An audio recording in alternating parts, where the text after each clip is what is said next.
प्रथमेशचे वडील गेल्यानंतरही बरेच वर्ष त्याची आई गावीच राहत होती. पण गेल्या काही महिन्यापासून आईची तब्येत ठीक नसल्याने तो आईला शहरात घेऊन येतो. काही दिवसांनी त्यांची तब्येत ठीक होते. तेव्हा आपल्याला एकमेकांसोबत वेळ घालवता यावा यासाठी आईंना गावीच सोडून या असं चैताली प्रथमेशला सांगते. पण हे ऐकून प्रथमेश असं काही करतो की चैतालीला प्रथमेशची आई 2 महिन्यापूर्वीच प्रथमेशच्या शहरातील घरात राहायला आली होती. प्रथमेशचे वडील गेल्यानंतर आई इतके वर्ष गावात एकटीच राहत होती. पण अलीकडच्या काळात तिची तब्येत खूपच बिघडली होती. त्यामुळे प्रथमेशने शहरातील दवाखान्यात दाखवण्यासाठी आईला तो शहरात घेऊन आला होता. आईची शहरात चांगल्या दवाखान्यात ट्रीटमेंट चालू होती. आता त्यांना येऊन 2 महिने पूर्ण झाले होते. काही दिवसानंतर त्यांची तब्येत आता हळूहळू सुधारत देखील होती. एके दिवशी त्या तेथीलच शहरात राहणाऱ्या त्यांच्या बहिणीकडे भेटून येण्यास निघाल्या. जाताना त्यांचा नातू म्हणजेच प्रथमेशचा मुलगा त्यांना जाऊ नको असं बोलू लागला. आजी, तू घरी लवकर परत ये, तुझी मला खूप आठवण येईल. त्यावर आजीसुद्धा बोलू लागली की हो बाळा, मी लवकरच परत येईन. तू तुझी काळजी घे, व्यवस्थित अभ्यास कर. असं बोलून प्रथमेशची आई बहिणीकडे जाण्यास निघाली. प्रथमेश आपल्या आईला सोडण्यासाठी निघाला आणि काही वेळानंतर प्रथमेशचा मुलगासुद्धा शाळेत जाण्यासाठी तयार झाला. आईला सोडण्यासाठी प्रथमेशने आज सुट्टी घेतली होती. प्रथमेश आईला सोडून घरी परतला. तेव्हा घरी प्रथमेशची बायको चैताली एकटीच होती. ती किचनमध्ये काहीतरी बनवत होती. तेवढ्यात प्रथमेश किचनमध्ये आला आणि त्याने चैतालीला जवळ घेतलं. तशी चैताली लाजूनच म्हणाली, सोडा ना, कोणीतरी पाहेल. त्यावर प्रथमेश म्हणाला, अगं, घरी आपल्या दोघांशिवाय कोणीच नाही. तेव्हा चैताली प्रथमेशला सांगू लागली की गेले कित्येक दिवस झालं आपल्याला व्यवस्थित बोलता देखील आलं नाही. आई घरीच होत्या, त्यामुळे आपल्याला चांगला टाईमसुद्धा एकमेकांसोबत घालवता आला नाही. गेल्या कित्येक दिवसापासून आज तुम्ही असे किचनमध्ये आला आहात. थोडं हॉलमध्ये चला, मला तुमच्याशी काहीतरी बोलायचं आहे. आणि मग त्यानंतर दोघेही हॉलमध्ये आले. तेव्हा चैताली बोलू लागली, आपण किती दिवसांनी असं एकत्र बसलो आहोत, गप्पा मारत आहोत. आणि जेव्हापासून आई आल्या आहेत तेव्हापासून तुम्हीसुद्धा किचनमध्ये डोकावून देखील पाहत नाही. तर आई येण्यापूर्वी तुम्ही सतत किचनमध्ये लुडबुड करत असायचे. माझ्यासोबत तुमच्या गप्पा चालू असायच्या. तेथे काम करण्यास त्यामुळे मला बरं वाटायचं. कधी काम होतं हे देखील कळत नसायचं. पण आई आल्यापासून तुमचे माझ्याकडे पूर्णपणे दुर्लक्ष झालं आहे. आपण एकमेकांसोबत वेळसुद्धा घालवलेला नाही. तेव्हा प्रथमेश चैतालीच्या जवळ जात बोलला की हो अगं, अगदीच तुझं हे खरं आहे. आईची तब्येत ठीक नव्हती. तिला गावावरून सुद्धा आणायचं होतं आणि त्यानंतर तिची दवाखान्यात ट्रीटमेंट चालू होती. त्यामुळे मी जरा जास्तच टेन्शनमध्ये होतो. त्यामुळे मला तुझ्याकडे लक्ष देखील देता आलं नाही. खरंच मला माफ कर. तुला खुश ठेवणं, तुझी प्रत्येक इच्छा पूर्ण करणे हे माझे कर्तव्यच आहे. पण गेल्या काही महिन्यापासून माझं त्याकडे साफ दुर्लक्ष झालं आहे. आणि खरंच आपण एकमेकांसोबत गेल्या काही दिवसात वेळ घालवलेलाच नाही. आपल्याला प्रायव्हसीसुद्धा मिळाली नाही. आई घरी असते आणि आपला मुलगासुद्धा घरी असतो. त्यामुळे आपल्याला एकमेकांना वेळ देता येत नाही. जेव्हा आई गावी होती आणि जेव्हा आपला मुलगा शाळेत जात होता तेव्हा आपण एकमेकांसोबत किती चांगला वेळ घालवत होतो. खरंच किती चांगले दिवस होते ते. आईचे आजारपण आले आणि आपण सर्व काही विसरून गेलो. मुलाचे कर्तव्य पार पाडताना पण मी तुला वेळ देऊ शकलो नाही. माझे तुझ्यावर खूप प्रेम आहे. तुला नेहमी आनंदात सुखात ठेवायचे आहे आणि त्यासाठी मी काहीही करायला तयार आहे. आईची तब्येत आता बरी होत आहे वाटत आहे, त्यामुळे मी विचार करत होतो की आई आता तिच्या बहिणीकडे गेली आहे तर तिला तेथेच काही दिवस राहू दे आणि तेथूनच तिची गावी जाण्याचे तिकीट बुक करतो. म्हणजे मग सगळं काही तुझ्या मनाप्रमाणे होईल. आपल्याला एकमेकांना वेळ देता येईल. आपण आपलं आयुष्य आपल्याला हवं आहे असंच आपल्याला जगता येईल. आत्तापासूनच आपण असं एकत्र राहून सुद्धा वेगळं कशासाठी राहायचं? आयुष्य आहे तर त्या आनंदाने भरभरून जगायचं. एकमेकांसोबत वेळ घालवायचा. स्वतःला खुश ठेवायचं. उगाच आत्तापासूनच कर्तव्याच्या ओझ्याखाली कशाला दाबून जायचं? आपलं आयुष्य आपण आपल्या मर्जीने व आपल्या इच्छेने जगायचं. मला तुला नेहमी सुखात पाहायचं आहे आणि तुझ्या सुखासाठी मी काहीही करेन. तू कोणत्याही गोष्टीची काळजी करू नकोस. मला सुद्धा असंच वाटतं की आपण एकमेकांसोबत वेळ घालवायला हवा. आयुष्यातील चांगले क्षण हे दिवस असे वाया घालवायला नको. मलाही वाटतं की मी नेहमी तुझ्यासोबत असायला हवं. त्यामुळे लवकरच यावर निर्णय घेऊ. प्रथमेशचं असं बोलणं ऐकून चैतालीला खूप जास्त आनंद झाला. ती विचार करू लागली की प्रथमेश खरंच किती चांगला नवरा आहे. आपल्या मनातील त्याला पटकन समजलं. आनंदाने चैताली किचनमध्ये गेली आणि प्रथमेशच्या आवडीचे स्वयंपाक तिने बनवला.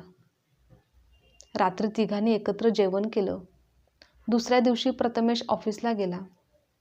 चैताली आज खूप जास्त खुश होती, कारण की लवकरच सासू गावी जाणार होती आणि प्रथमेशने तिचं ऐकलेलं देखील होतं. त्यामुळे ती गेल्या 2 दिवसापासून खूपच जास्त आनंदात होती. त्या दिवशी प्रथमेश ऑफिसला गेला. चैताली बाहेर जाण्यासाठी आवरून तयार झाली होती. आज रात्री बाहेर जेवायला जायचं असा प्लॅन चैतालीचा व प्रथमेशचा ठरलेला होता. त्यानुसार प्रथमेश घरी आल्यानंतर चैताली, प्रथमेश आणि त्यांचा मुलगा बाहेर फिरायला गेले. रात्रीचे जेवण त्यांनी बाहेर हॉटेलमध्येच केले आणि ते घरी परतले. घरी आल्यानंतर प्रथमेश चैतालीला सांगू लागला की आता आपल्या दोघांच्या मध्ये कोणीही येणार नाही. आपल्याला आता खऱ्या अर्थाने एकमेकांसोबत वेळ घालवता येईल. आयुष्यभर कर्तव्य, जबाबदारी ह्या काही कधीच संपणार नाहीत. पण आता यापुढे असं काहीही होणार नाही. यापुढे आपण फक्त दोघेच असू आणि आता सर्व काही तुझ्या मनाप्रमाणेच घडेल. त्यामुळे चैतालीनेही होकारार्थी मान हलवली. प्रथमेश आता काय सांगणार आहे याची उत्सुकता तिला लागली होती. ती प्रथमेशकडे पाहत होती. तेव्हा प्रथमेश सांगू लागला की मी आजच आईचे तिकीट गावी जाण्यासाठी बुकिंग केले आहे.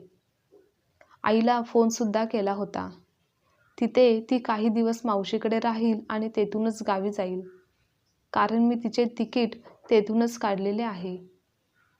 हे ऐकून चैतालीला खूप जास्त आनंद झाला. तिने प्रथमेशला पटकन मिठी मारली आणि बोलू लागली की आता आपल्याला आपल्या मनाप्रमाणे जगता येईल. त्यावर प्रथमेश सांगू लागला की हो, का नाही? आता सर्व आपल्या मनाप्रमाणेच होईल. आपल्या दोघांच्या मध्ये आता तिसरा कोणी येणार नाही. तो चैतालीला सांगू लागला की उद्यापासून आपला मुलगा हॉस्टेलला राहायला जाणार आहे. मी त्याचे हॉस्टेलला ॲडमिशन केलेले आहे. तो आता यापुढे तेथेच राहील. तेथेच त्याचे शिक्षण पूर्ण होईल. हे ऐकून मात्र चैतालीला खूपच मोठा धक्का बसला. ती बोलू लागली की आपला मुलगा? का? कशासाठी? आणि तुम्ही हे काय बोलत आहात? आपला मुलगा आपल्यापासून दूर का जाईल? आणि त्याला हॉस्टेलला ठेवण्याचा निर्णय तुम्ही एकट्याने कसं काय घेतला? तो आपल्याला सोडून का जाणार आहे? तुम्ही मला कोणत्याही गोष्टीची कल्पना का दिली नाही? त्यावर प्रथमेश बोलू लागला की अगं चैताली, तूच तर म्हणत होतीस ना, आपल्याला दोघांनाही एकमेकांसोबत वेळ घालवायचा आहे. आई आल्यामुळे म्हणजेच एखादी तिसरी व्यक्ती आल्यामुळे आपल्याला दोघांना एकमेकांसोबत वेळ घालवता येत नाही. आपल्याला आपल्या मनाप्रमाणे जगता येत नाही. तिसरी व्यक्ती असल्यामुळे आपल्याला प्रायव्हसी देखील मिळत नाही. मग तसं आई आपल्यामध्ये येते आणि आई आपल्या इथे राहायला आल्यापासून तुला देखील अडचण होत आहे. तुला कोणतीही गोष्ट करताना संकोच वाटत आहे. तुला तुझ्या मनाप्रमाणे जगता येत नाही. कामसुद्धा खूप करावं लागतं. पण आता मात्र काही दिवसांनी आईसुद्धा गावी जाईल आणि उद्यापासून आपला मुलगासुद्धा हॉस्टेलला राहायला जाईल. तर घरी आपण दोघेच असू. आपल्याला एकमेकांसोबत वेळ घालवता येईल आणि तसंही नवरा बायकोनी एकमेकांना वेळ द्यायलाच हवा. उगाच आपण कर्तव्य पूर्ण करण्यामध्ये आपण आपलं आयुष्य कशाला वाया घालवायचं, नाही का? आईला सांभाळण्याचं कर्तव्य, मुलाला मोठं करण्याचं कर्तव्य कशाला आपण पार पाडण्यामध्ये आपलं चांगले क्षण असे वाया घालवता कामा नये. म्हणूनच मी हा निर्णय घेतला आहे. आणि जेव्हा आपला मुलगा घरी असतो तेव्हा तुलासुद्धा किती कामे असतात. त्याचा अभ्यास घ्यावा लागतो, त्याच्याकडे लक्ष द्यावं लागतं. त्यामुळे सुद्धा तुला आपल्या नात्याला वेळ देता येत नाही. पण आता असं काही होणार नाही. आता घरी आपण दोघेच असू. त्यामुळे हवं तितका वेळ आपण एकमेकांना देऊ शकतो. असं बोलत प्रथमेशने मुलाची बॅग भरण्यासाठी तो गेला. चैताली पटकन त्याच्या जवळ गेली आणि बोलू लागली की, प्रथमेश, तुम्ही असं का करत आहात?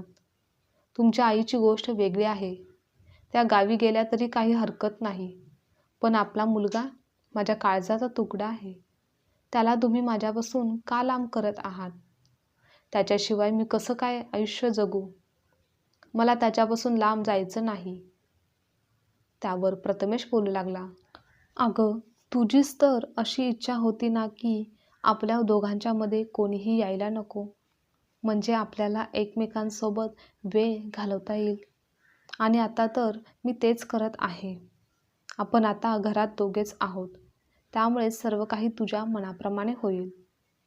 आणि तो बाहेर राहील तर बाहेरचे चांगले अनुभव तर त्याला मिळतीलच. चांगलं शिक्षण, जीवन जगण्याचे अनुभव त्याला भेटतील. आणि तुलासुद्धा तुझ्या मनाप्रमाणे राहता येईल. असं बोलून प्रथमेश मुलाला घेऊन घराबाहेर पडला. चैताली मात्र मागे रडत बसली होती. प्रथमेशला थांबवण्याचा, त्याला समजून सांगण्याचा चैतालीने पूर्णपणे प्रयत्न केला होता.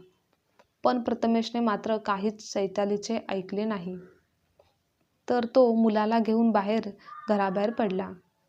चैताली मात्र घरात एकटीच रडत बसली होती. तिला घर पूर्णपणे रिकामे झाल्यासारखे वाटत होते. खूप एकटं वाटत होतं. दुसऱ्या दिवशी प्रथमेश मुलाला हॉस्टेलला सोडून घरी परत आला. प्रथमेशला पाहून चैतालीने पटकन त्याला जाऊन मिठी मारली आणि त्याच्याशी बोलू लागली की, प्रथमेश, प्लीज मला माझ्या मुलांपासून लांब करू नका. मला आपल्या मुलाला भेटायचं आहे. तुम्ही त्याला लवकरात लवकर घरी परत घेऊन या. तुम्ही एका आईसोबत असं कसं काय करू शकता?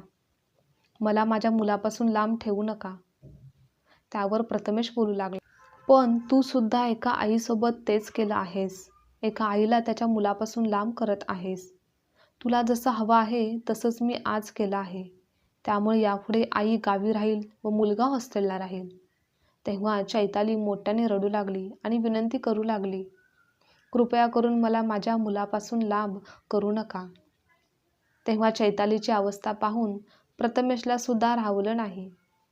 तो चैतालीजवळ जाऊन बोलू लागला की, मी असं काहीही केलेलं नाही. आपला मुलगा त्याच्या आजीच्या घरी आहे आणि आई मावशीच्या घरी आहे. तुला तुझ्या चुकीची जाणीव होण्यासाठी मी हे सर्व नाटक केलं होतं. आईला याबाबत काहीही मी सांगितलेलं नाही. हे ऐकून चैताली खूप खुश झाली. ती प्रथमेशला बोलू लागली की, खरंच मला माफ करा. मी यापुढे अशी चूक कधीच करणार नाही. मी आपल्या आईंची चांगली काळजी घेईन. त्यांची देखभाल चांगली करेन. यापुढे त्या आपल्या सोबतच राहतील आणि यापुढे कधीही त्यांना मी आपल्यापासून लांब करणार नाही. आपण सर्वजण एकत्र छान आनंदाने राहू. तुम्ही दोघांनाही आत्ताच्या आत्ता पटकन घरी घेऊन या. चैतालीचे बदललेले रूप, चैतालीला झालेल्या चुकीची जाणीव पाहून प्रथमेश सुद्धा सुखावतो. तो आनंदाने आपल्या मुलाला व आईला घेण्यासाठी घराबाहेर पडतो. आजची कथा तुम्हाला आवडल्यास लाईक, शेअर, कमेंट करा आणि चॅनलवर नवीन असाल तर चॅनलला सबस्क्राईबसुद्धा नक्की करा.